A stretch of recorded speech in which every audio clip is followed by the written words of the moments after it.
I've had a couple of women who don't even realize that they're stuck in this inability to stop working. The people that have this kind of characteristic that comes out, it comes out because they learned that was the way to be seen and noticed when they were young. The way I typically will approach it is to get curious about that sense of urgency that you feel. Like, what happens when you pause, when you slow down, when you don't get to everything on your list, when someone is disappointed with you, when you miss the mark in some kind of way, or you perceive yourself as missing the mark in some type of way. Your life is about being so self-aware that you can limit up when necessary, you can limit down when necessary. And part of that dimming down, sometimes it's not just looking at the achiever, but looking at some of the other things that come very natural to you. Welcome to Return on Empathy, a podcast brought to you by the Empathy Collective, a community where leaders come together to navigate change without losing their humanity. Whether you are a plant manager trying to humanize the factory floor, a small business owner wanting to build a strong culture that lasts, or a corporate executive striving to prevent burnout in your team, you belong in this community. Visit theempathycollective.com to join our community of leaders across sectors who are coaching each other through change and disruption, and use the discount code ROEPOD111 to get 10% off your membership. There's a particular kind of exhaustion that doesn't come from doing the work you don't love. It comes from never feeling like you've done enough. You check something off your list, and instead of relief, there's a whisper. What's next? You hit a milestone, and before the moment can land, you're already chasing the next one. For many high performers, productivity isn't just what we do, it's how we measure our worth. Today, we're exploring that tension through three powerful lenses. You'll hear from Paula Angel, founder of the Angel Path, whose work helping women break generational patterns of people-pleasing and teaching children emotional intelligence through the concept of an inner team grew out of her own transformation from debilitating migraines to a mission of helping people reconnect with themselves.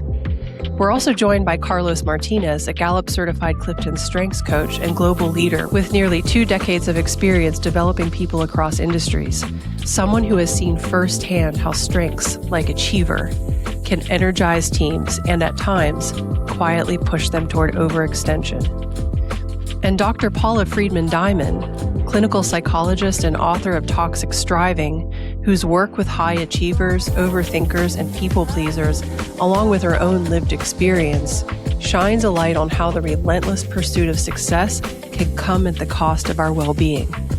Together, we're unpacking the intersection of the achiever strength, the voice of our inner striver, and a question so many of us are living but rarely naming. When does healthy ambition cross the line into toxic striving? And how do we create a more humane way to succeed? If you've ever felt proud of your work and still somehow behind, if rest makes you uneasy, if you've wondered whether your greatest strength might also be your greatest vulnerability, you will find reassurance in this conversation.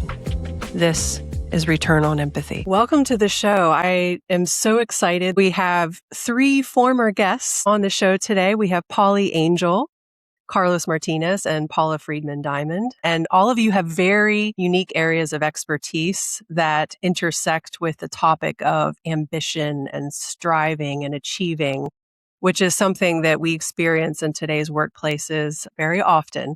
So a very relevant topic. Before we dive into the conversation, I'd love for each of you to just share a quick intro of who you are and what you do to give my listeners a feel for what kind of expertise you bring to the table today. So maybe, Polly, we start with you.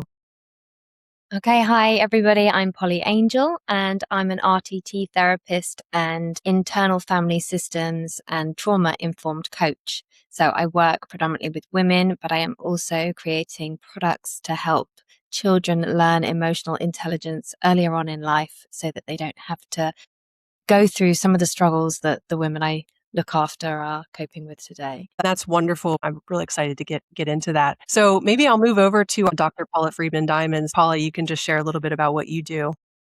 Sure. I am Paula Freedman-Diamond. I am a clinical psychologist, author, and speaker. I specialize in treating overthinkers, people pleasers, and perfectionists. So my clinical focus is eating disorders and anxiety. I have worked with a lot of perfectionism and people who are very strong control seekers. And I blend two evidence-based approaches, acceptance and commitment therapy and intuitive eating, to help people build psychological flexibility so that they're living their lives in a way that feels meaningful rather than ways that are just to seek external validation and approval. I love that. Such a relevant topic for today. And my sister is actually an eating disorders specialized therapist. So I have a personal connection to the work you do and really appreciate it. It's definitely needed.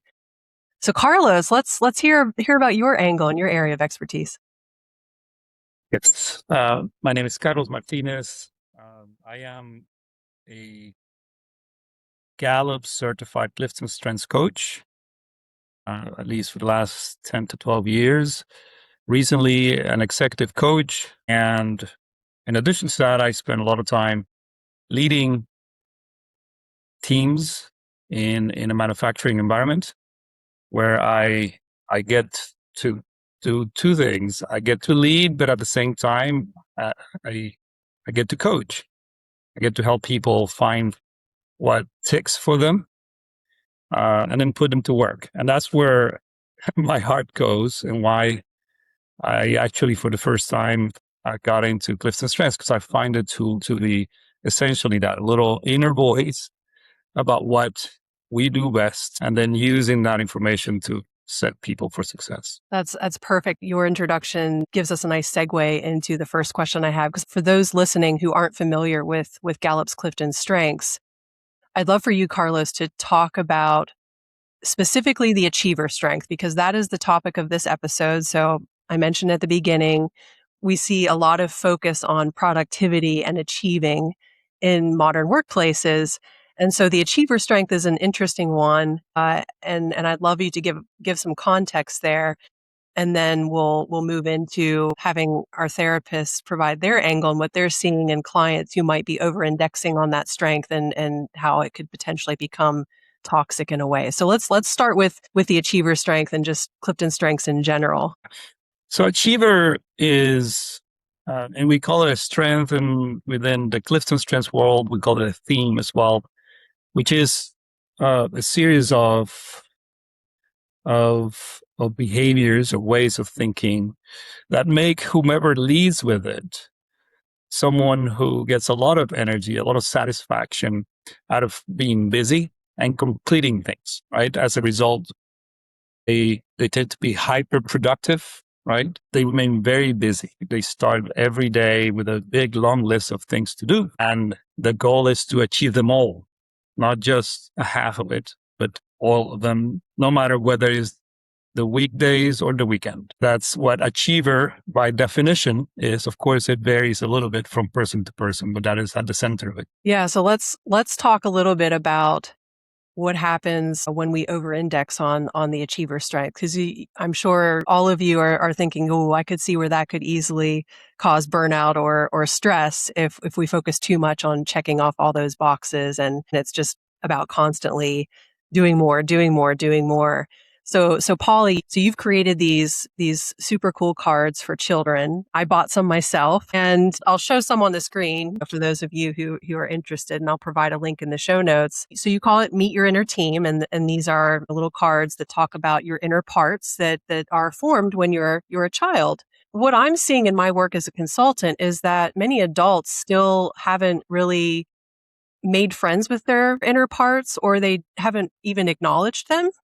So it often becomes a barrier to becoming an effective leader or just an effective human in the workplace. So today we're going to talk specifically about the striver inner part, because I see a strong intersection with the achiever strength, a theme that Carlos was just talking about. So can you talk about the striver inner part a little bit, Polly?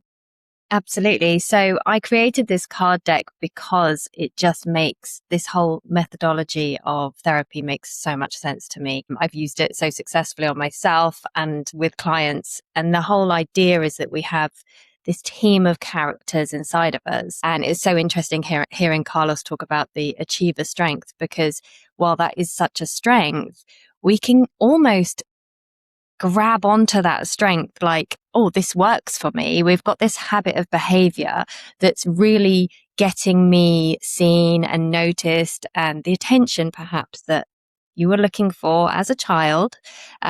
Most of these behaviors come from our childhood, and then they become a little bit addictive. It's like you get on that hamster wheel and you can see that you're getting these reactions, and it's like, but you get so automatically doing these behaviors that you sort of don't know how to get off the hamster wheel, if you like. And so that's where we can have what seems like a really healthy behavior to have that goes a little bit out of control, if you like. So the whole idea is, with the striver being a member of the Guardians, if we have this managerial group of characters that are helping us work well in the workplace, what they're actually trying to do, because every single part of us is protecting us in some way. So if you imagine that this striver part has got this role to manage situations so wounded parts of ourselves don't get triggered and feel further pain. So that's what they're trying to do, is avoid further pain happening to the parts of us that are more sensitive and vulnerable. And that's what you're saying about so you mentioned the Guardian. So these are parts that are trying to protect you? Yes. Well, every single part is trying to protect you, but it's like we have some that have a role that's more like a controller, for example, is managing a situation so that things don't feel out of control, and therefore like a vulnerable part like shame is not exposed. Did that make sense? And so the reason I've created the card deck, and they are in different colors, is so that you can understand there's sort of a hierarchy. So the green cards, the striver's in a green color. So the striver is one of the sort of guardians that's managing the situation. And then we have other colors like reactors, which are reacting to things that happen.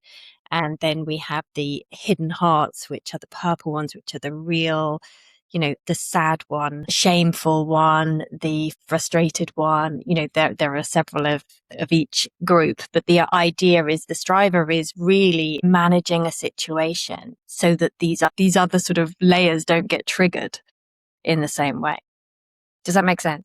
Yeah. And I'd love your take on this concept, Paula, given your work with toxic striving and your book, which we recorded an episode with the same name last year.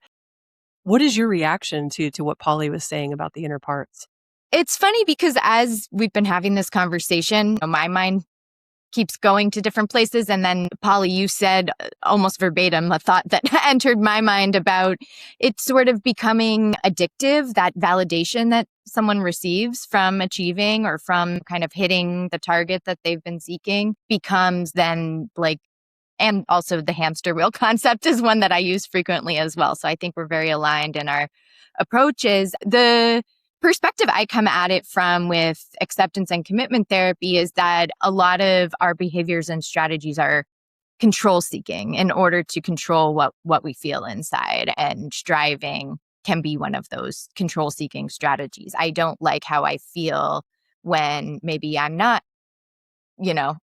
hitting the mark on my goals, or when I have this, I've attached my self-worth to my performance. That's something that's really, really, ingrained in a lot of strivers, is that like, I'm only valuable, I'm only worthy of love or belonging if I am achieving, if I'm being perfect, if I look a certain way, if I behave a certain way, if I'm a certain type of parent or partner or friend, or, nobody's ever upset with me. If I protect other people from uncomfortable feelings, then that's how I have a place in this world. And so it becomes really ingrained in someone's sense of self and self-worth. And so I think that's really, it's tricky because it feels risky to kind of deviate from that, to be anything less than perfect or less than productive. It feels like I have no value at all. And a lot of times that's kind of at the subconscious level. So if you kind of explicitly say that to someone, they'll be like, what? No, I know that. I don't think that's true. But then if you kind of dig a little bit deeper, it's like at an emotional level, you must have internalized that early on, kind of like Polly was saying in childhood.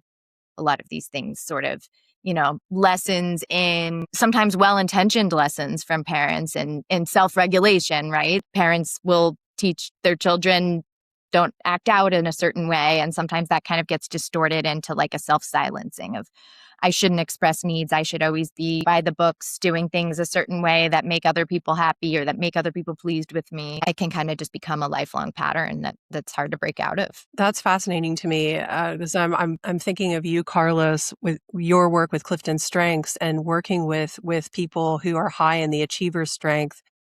How do you, from your perspective, coach leaders who are high achievers, but maybe struggling with some of the things that Paula was just describing, where they start attaching the box checking exercise to their self-worth? Like, have you experienced working with achievers who are utilizing that strength in a healthy way versus those who are leaning more in the toxic direction? Like, it seems like there's a really fine balance there where you could easily tip the balance at any moment. What's your experience with that, given your coaching experience? So achiever, by the way, is one of the most common themes in people's, as far as CliftonStrengths as an assessment, right? It gives you an order list of strongest to the less strong. And achiever is one of the most common worldwide. Doesn't matter who it is there. In general, people wants to get things done. And I think that's probably the reason. But for those who intensely use it and is there, I have been in a position where I've been coaching people like that. And I also have been managed by people who lead with achiever, right? So where I am on the receiving end of how this person's desire to get things done and work ungodly hours, for example, answering emails in the middle of the night type things, can actually lead other people, the people that are working with this person, to feel the need to respond. And so boundaries start to become really blurred. So that's one of the things that I work with people that lead with achiever and perhaps are in the threshold of going to toxicity, right? Is let's look at the things that you are prioritizing and look at what effect you're having on the people that are supposed to be working with you. One of the things that I like to tell is look at the landscape around you and look at the broken relationships potentially, right? Whether that is family or working relationships. Look at your own. When you look at your top 5 things you need to complete and you look at the end of the day, what value did that add to the work you're doing? Let's go through that. And hopefully the goal is that the person in that self-reflection, which is a big part of coaching, right? Coaching is not about directing someone as much as it is about helping the person go inside and find out for themselves is how are they prioritizing these things? How are they putting things at the top? Are they looking at relationships as part of their task? We're talking about that earlier. Are you prioritizing listening and building relationships rather than just simply completing tasks for the sake of completing? If I ever get to that point, then I would refer these individuals to Paula or Polly, one of the other people that actually have the credentials to actually work with them at a different level, right? But as a coach, really is more about whether or not this person is able to speak to the things that are under their control. And then for me to help them or guide them through very strong questioning on how, for the achiever, how they're building those priorities and whether or not they're prioritizing time to build relationships, to rest, for example, which is the other one. Make it a task to rest, right? And I'll make it a task to listen. That's how I approach it. Yeah, that's interesting. So, Polly, I'd love your thoughts. Let's say Carlos was working with someone who needed to then pass the baton over to you to have them do more, deeper work on those inner parts. Looking at the intersection between the achiever strengths theme that Carlos was referring to and what he works with in his coaching work, and the striver character that you've created in those cards.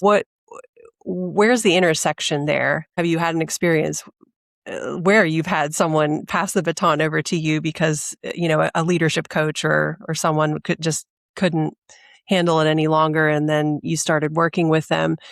When does that happen? Like, at what point does that happen? what is your experience working with that person? It's quite interesting because I've had a couple of women who they don't even realize this is a thing. Initially, they don't realize that they're stuck in this inability to stop working. And it's only when they start talking about, their daily life. And I just sort of say to them, you can't sit down. You can't stop. It's like it's out of their control. They cannot feel that they can stop. First of all, it's recognizing it, isn't it? With anything, you don't even realize that it's sort of got a bit out of control until someone, shows you the mirror almost and said, look, you actually cannot continue like this. You need to take a break. But they've got this part that feels that's the way to survive. That's the only way to cope. It has become such an ingrained pattern that they don't know anything else.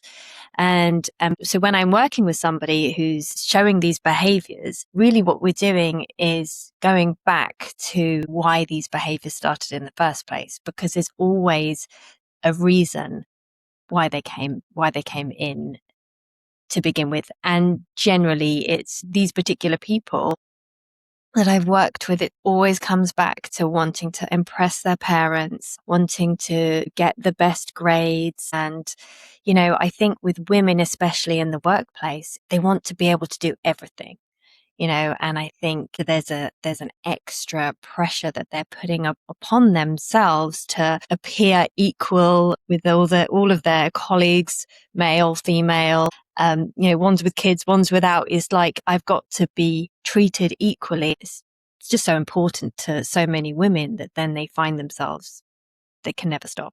So when they're overworking in the workplace, then they're coming home and they can't stop, and they've got to try and tick all the boxes for the kids and for the husband, and keeping the house running in the way. I've probably gone off on a tangent a little bit, but basically the people that have this kind of characteristic that comes out because they learned that was the way to be seen and noticed when they were young. How do you unlearn that, though? I mean, what kind of work do you do? And maybe Paula, you can weigh in on this as well, because I'm sure the two of you have different approaches to this.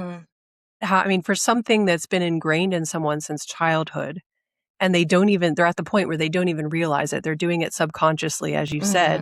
It's not until you hold the mirror up. How do you start working with that person to help them reduce that level of toxicity that they've created in their lives? Yeah, the way I typically will approach it is to also better understand, let's get curious about that sense of urgency that you feel. Like, what happens when you pause, when you slow down, when you don't get to everything on your list, when someone is disappointed with you, when you miss the mark in some kind of way, or you perceive yourself as missing the mark in some type of way.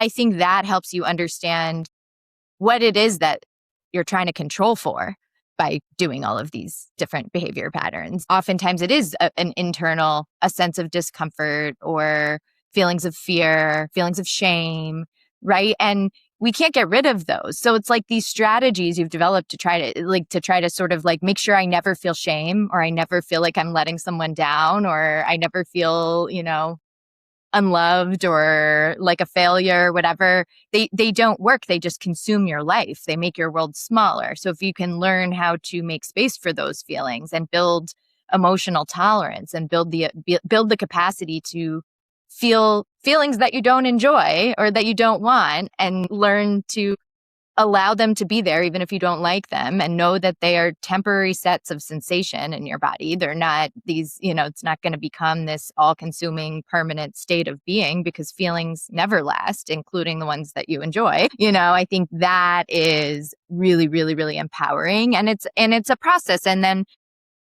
in and of itself, by learning to do that, by learning to sometimes have feelings you don't like, because maybe you're a human being and you did take a rest and the house is a mess, and maybe you don't like how it feels when the house is a mess, but you can handle that feeling, then the belief, I find, kind of starts to shift organically over time, rather than, attacking this belief that you have about yourself. It's like you can't always reason with it because it's not reasonable. And a lot of times people know that. They know my partner doesn't only love me because I, make him happy all the time and I earn a lot of money and I do XYZ or whatever. It's like, that's not really a true relationship.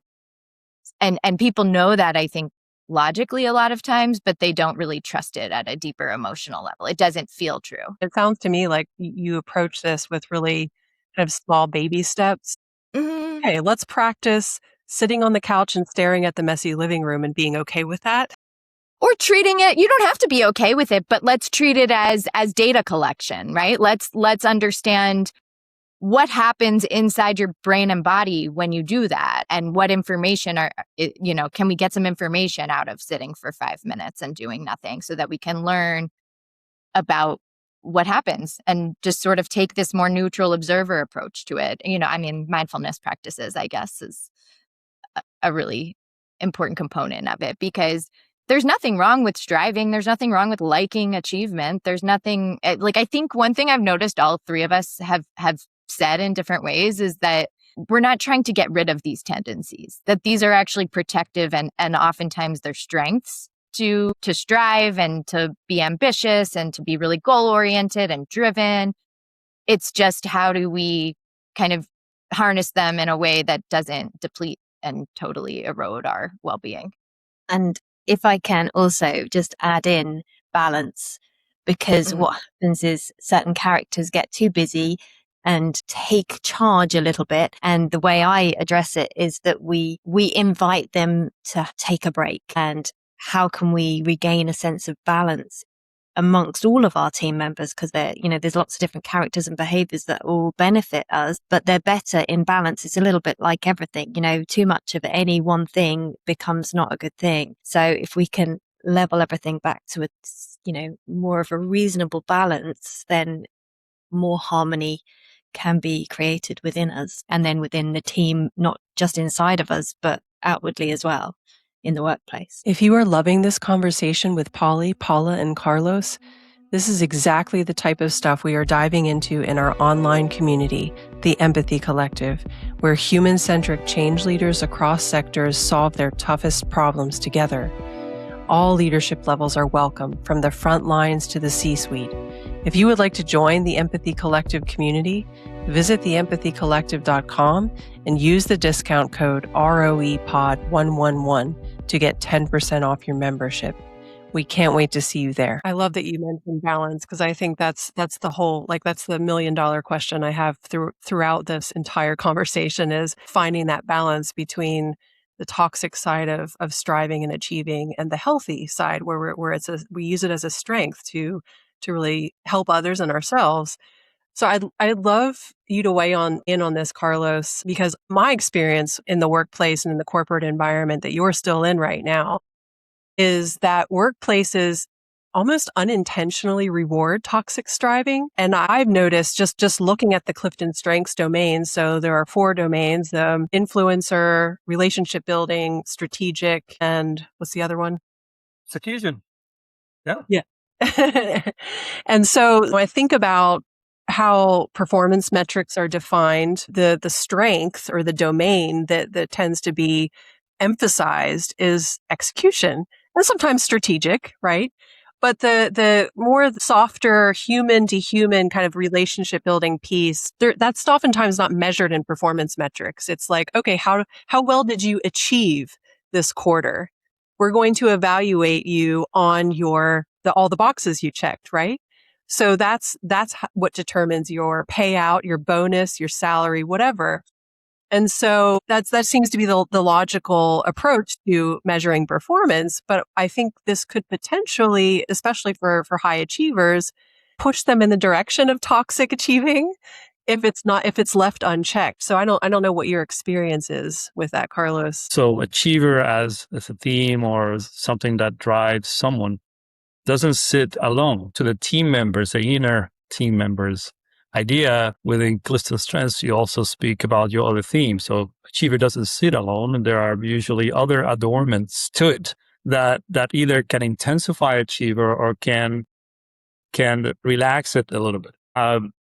And oftentimes when I'm coaching, the key there is to ensure that if you're familiar with the deeming of lights, right? You can actually intensify the lights in the room. You can dim it down. Is that your life is about often being so self-aware that you can dim it up when necessary. You can dim it down when necessary. And part of that dimming down, sometimes it's not just looking at the achiever, but looking at some of the other things that come very natural to you. So for example, an achiever that also has, say, for example, in my case, maximizer, may actually look even more intense, right, at this thing, because I am about not just getting things done, but getting things done with this level of perfection, to something that Paula was talking about is, it's not just getting it done, it's getting it done incredibly well.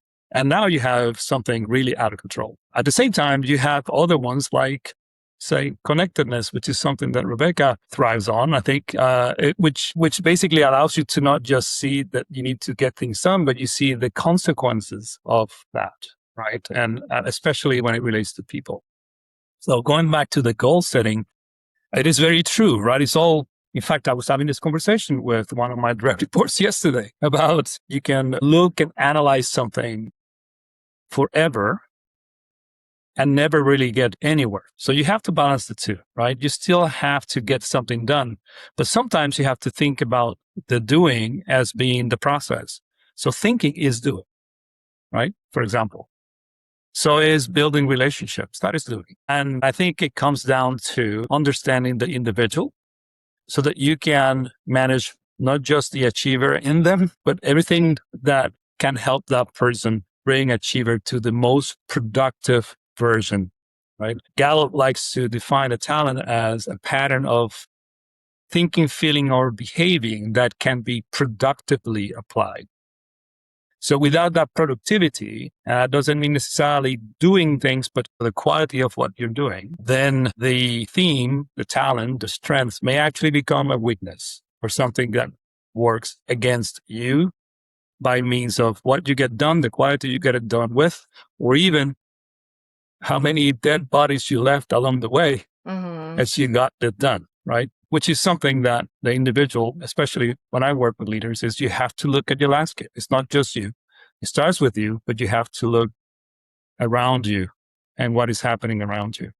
Without it, you lose context. And without context, you end up in some of the things that we're talking about. Burnout, just overdoing things, over committing, for example, that may lead to other bad things too, or the diminishing quality on your results. So in my personal case, Rebecca, when I am working with someone to build a commitment or a goal for the year, that commitment not only has the one, okay, at the end of this, I get this, but also has countermeasures, right? So if in the process of getting this done, I destroyed relationships or I broke the values of the company, well, it doesn't really matter whether you got there or not. This other stuff also matters, right? And so that is a way of balancing the need to complete or get something done with the quality of everything that happened in between starting and ending. That is one way of balancing goals that still celebrate getting something done, while at the same time ensuring that the process from A to B is not destructive, is actually productive. I appreciate that perspective, especially the personal example you shared with your team member. Polly, I'm curious, does this resonate with the women you've worked with who you said just can't stop working? Yes. Yeah, it really does. I think the thing that just kept coming to mind is at what cost to the people around you to get the job done, or you personally to get the job done. It's all in what amounts, how much is this affecting you? How much is it affecting the workplace, the people around you? And can we notice and make a change before it comes at a cost? The one thing that comes to mind, just hearing all of you speak, and I've heard this over and over again from leaders who they've well, maybe they haven't mastered the skill yet, but they have done the deep self-reflection. They're working with their direct reports in a very healthy way, just like you would be doing, Carlos. But you actually gave the example, Carlos, of a leader above you sending you emails at 9:00 at night. And so an achiever who's above you and maybe achieving in a toxic way How do you manage up with people who may not be holding up the mirror, leaders above you who aren't doing that work, that reflection work, and aren't even aware of what's happening around them? They're not getting the lay of the land. They're not getting coached through that. They might need a coach like Carlos, but they haven't even gotten to that point yet. And you report to that person. Then what? Like, how do you handle that? Well, I'll give you my 2 cents because I was there. It does take some courage to hopefully drive the conversation towards clarifying expectations. I have one of my direct reports, I believe, uses a phrase or a statement that maybe Brené Brown speaks about a lot, which is clear is kind and unclear is unkind, right? And it goes to refer to expectations. So if you find yourself in a position where your manager is sending emails at 2:00 in the morning, 3:00 in the morning, midnight, whenever that is, number one is do not assume that that person wants you to respond at 2:00 in the morning or 3:00 in the morning. It's oftentimes, again, they have not found a coach to help them work through that and the effects that that has on other people. But they may not be expecting you to answer at 2:00 in the morning. So having a quick conversation with that manager from a direct report perspective, just simply asking, hey, so-and-so, I noticed you've been sending emails at this time. I hope you're having good sleep and you can make it a joke a little bit. But at the same time, you say, it's your expectation that I answer at that time at night, right? And most likely, the person is going to say, oh, no. It's just that I couldn't sleep. I was, up at night and I figured I'd stay busy. So I send the email, but my expectation wasn't that you would answer right away. And maybe at that point, things start to change. I'm not saying that there are leaders out there that do expect people to answer at 2:00 in the morning. That would be very toxic for the culture of the company, as well as potentially for that person who is actually sending the emails that late. But I would say it takes that little bit of courage to have that conversation about making sure that expectations are very clear so that the receiving end doesn't feel the pressure and then the anxiety that comes with it to have to answer at that time. Because if they don't, they will be looked down, right? They will look as not as productive or not as committed, which is oftentimes what happens in our minds. So when I actually had the opportunity with that person, which by the way was when the person basically said, hey, listen, I'm moving on to this other role. And this role that I take today, which is the role that I have today, are you willing to take on it? And I said, yes, only, however, if I do it my way, right? And, at the time, maybe that was a little bit extra courageous to say, but it was just simply my way of saying, listen, I'm not going to be up at 2:00 or 3:00 in the morning. I'm not going to be sending emails at that point in night. It doesn't make any sense to me. But if that is the expectation, then I don't want the job. Right? Again, not everybody will have the courage to say that, but I would say that is what it takes. It takes a little bit of courage to have that clarification conversation and ensure that things are very clear. And maybe, again, the switch for that other person to go, maybe I'm doing something that I shouldn't be doing, right? And that's maybe the beginning. Your courage is the start of the other person's self-awareness of, I'm, starting to realize how this might impact other people. And by the way, if you are sending emails at 2 a.m., please use your schedule send function. Don't do that to people. It's just an easy thing to do in Outlook or Gmail or whatever you're using.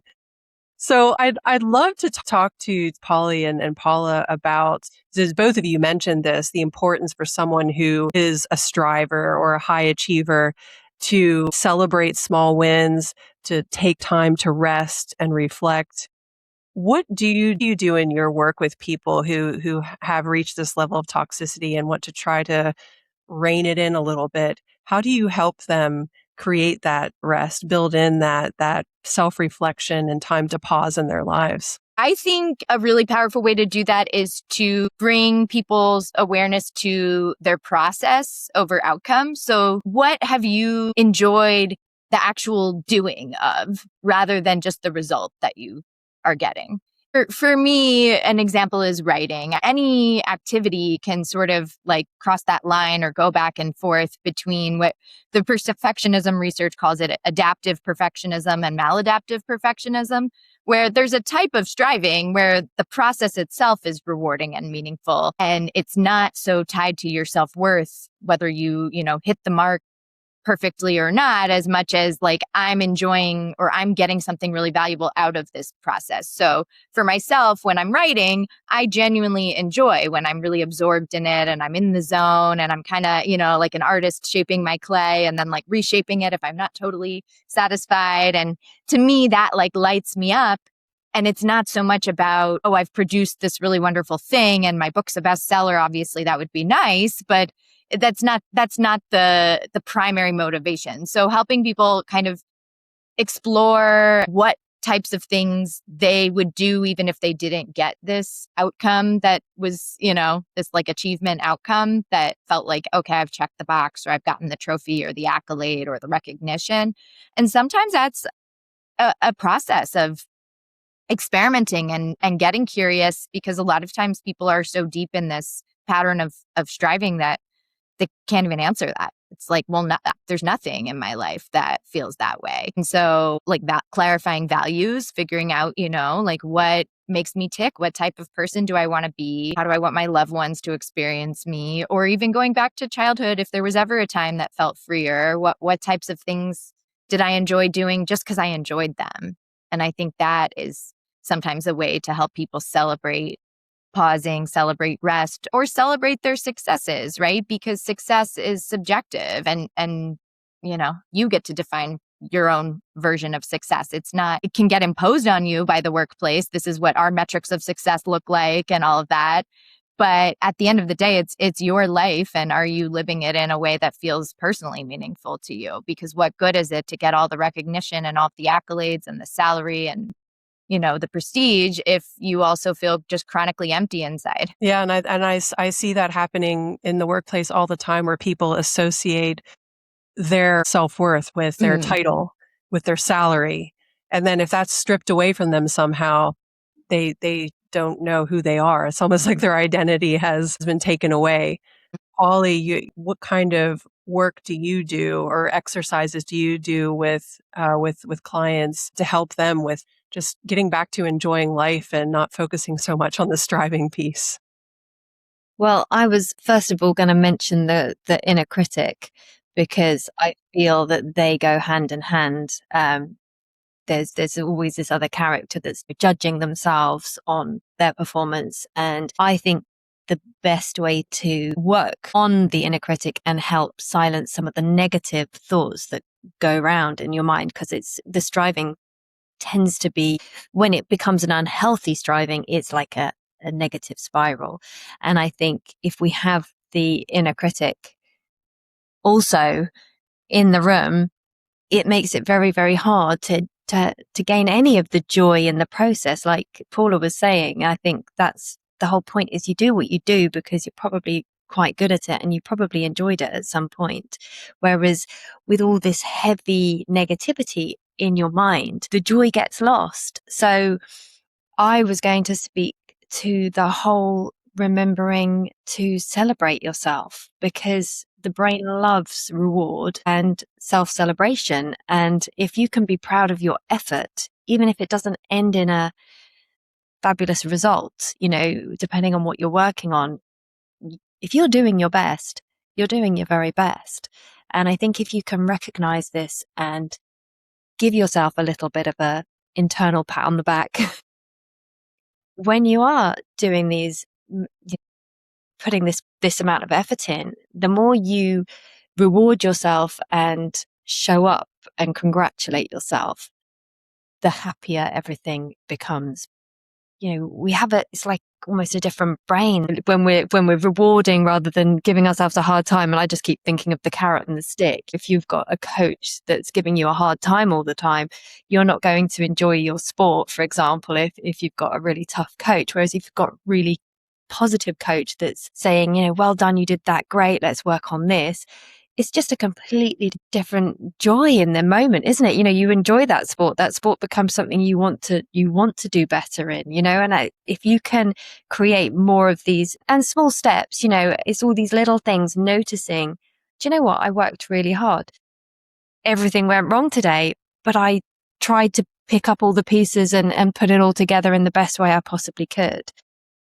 be really proud of what you've done. Yeah. No, I love that. And we all tend to fall into that negative self-talk trap. It's a topic that comes up over and over on this podcast.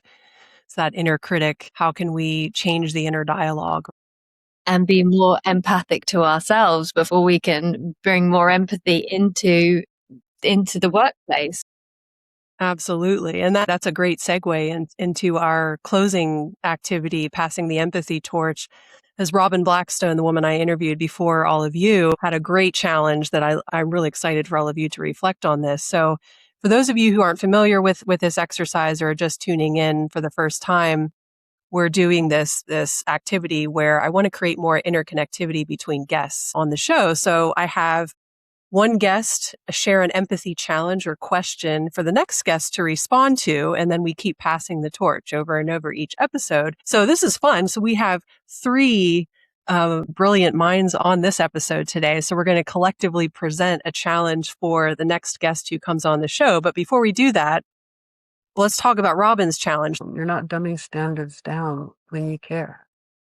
It just means that you do it differently. The thing I was trying to solve with that surgeon was how do I keep somebody, not because they generate money, but because they save people from situations that they otherwise will have disability from, because that's their gift. I think that especially true in financial services, many people feel it's true in healthcare, in the insurance industry, because they don't have a way of communicating empathy. How can empathy help me and help you to get to the other side of this? How do we stay human in the role we have? So I guess at the end of the day, that would be my challenge. How do you stay human? I think something Carlos said earlier really resonated, that it takes courage. It takes a degree of courage to break away from that type of toxic mindset and be willing to trust yourself and trust that empathy and that humanity and being authentic and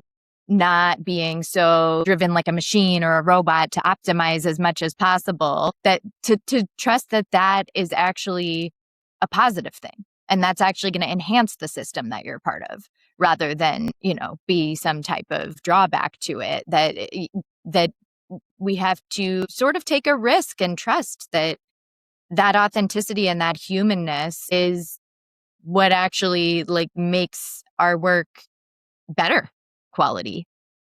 And I think that can be hard, especially in our world where everything is about optimization and using, AI and technology to kind of hack and make things as productive as possible and efficient as possible, that we sort of forget that the thing that we bring that sort of still separates us from those machines is ability to empathize and ability to show up as a human and a whole person with the full capacity for emotion and a human connection. Yeah, I agree. I mean, it's completely relevant for this day and age with all the announcements about AI and layoffs associated with AI. We're investing in technology intensely across all businesses, all sectors. But how much are we investing in human capital, the humanity side of business? So maybe Carlos, you can reflect a little bit on that question as well. My wife said something yesterday that I thought maybe relates to what we're talking about now. She was in a webinar of sorts, and they were talking about AI agents and assigning to these agents a humanness. You need to talk to he or she. You need to, and it infuriates her to a level of what are you doing? That thing is able to look at a series of code things, right, and ultimately achieve some sort of result. But it lacks and will continue to lack the ability to see more than that, right? To see the effect that decision has on these other 5 or 15 people around you. And I think that ultimately is one of the things we have to be very careful about, right? As we adopt technology to be more productive, that at the end of the day, you need to not forget about purpose. And that purpose, usually, I think, is very human. Purpose is very hard to assign to machine. It's very hard to assign to just a piece of technology. It is a very human thing, right? To know why you are here, or to even explore why you have the gifts you have. This is one of the reasons why I love CliftonStrengths, is because it allows me and gives me a language to talk to people's hearts, to actually go in. And I think from that perspective, personally, the way I remain or try to remain human in this hyper results culture and even the corporate world is by connecting with individuals, learning their stories. And so whether I'm a surgeon and I'm operating on that person and I need to do 5 today because the hospital needs to have 5 in order to make the money they need to make, is to not forget that you are potentially saving a life. You're potentially giving that person another 10 years of life. And that purpose is what matters ultimately. The making the money of something is a result, but it's not the only result, right? There is this much bigger consequence of your actions, that is what keeps you grounded as a human. And I think that's the way I approach it. Is the more I can connect with people, the more people I can talk to, even if for a brief amount of time, the more human I remain, despite all the KPIs and things that I need to get to. I love that. I love that connection to purpose. And I'm curious, Polly, what's your perspective? I think it's quite hard to follow those. I struggle with this question because I find myself to be, if anything, too empathic. And especially in the line of work, it's all about caring about the other person. So I can imagine what a challenge it would be to experience the lady the question came from, have this experience in such a caring environment. It's just awful to have to think about the fact that they can't be feeling human because of all the demands that are put on them. But for those people who really struggle with being empathic, why is that? Why is that something that you feel is an unsafe characteristic? Because in some way it must be feeling like a vulnerability to you to be this way. And there must be a reason, there must be some thing in your history, in your story, that means this is not a safe thing to do. And I think that probably is always quite closely linked to a sense of feeling a bit more vulnerable. Putting other people's thoughts perhaps before your own is challenging for a lot of people. So I would want to dive deeper onto the why is this hard. And I understand it gets more complex with the machine of the workplace and having to tick all the boxes all the time. But that's where I would want to go, and I'd want to work with those parts, and I would want to ask, what are these afraid of? Yeah. No, and I think that circles back to what we were talking about at the very beginning of the episode, of just doing that inner work and taking time to self-reflect and be curious about those parts and why they're behaving the way they are. So that brings us to the final part of this episode, which is your collective empathy challenge for the next guest. The spirit of who we were talking about, those individuals who perhaps are very talented at getting things done naturally, but that may go too far at times, where their ability to complete what they committed to starts to suffer. Their relationships start to suffer. And eventually they start to suffer because they're not putting in that to-do list something like listening, right? So I think the challenge could be, how do you prioritize understanding others, or just simply how do you prioritize listening, right, to others? And in doing so, I think ultimately it allows you to self-reflect and hopefully take you off the edge of exhaustion, of overdoing or overextending, of an internal fight, right? Like Polly is referring to those characters. I love that. I'm still kind of playing with the characters in my mind. So I would say that would be my vote here for a question. That's a great question. I look forward to seeing what the next guest has to respond to that. Taking that time to pause and get a lay of the land, understand the other person you're speaking to, the environment, the context, especially as a striver or an achiever. If we're just plowing forward, we may not take that time to assess the situation before we even start doing and getting into our to-do list, right? So thank you so much, all of you, for joining me today. This was such a pleasure, a really wonderful way to end my week. So thank you for being the highlight of my day. and sharing all of your expertise with my listeners. So for those of you who want to dig in more and maybe learn more about these three brilliant minds, I've recorded individual episodes with all three of these folks.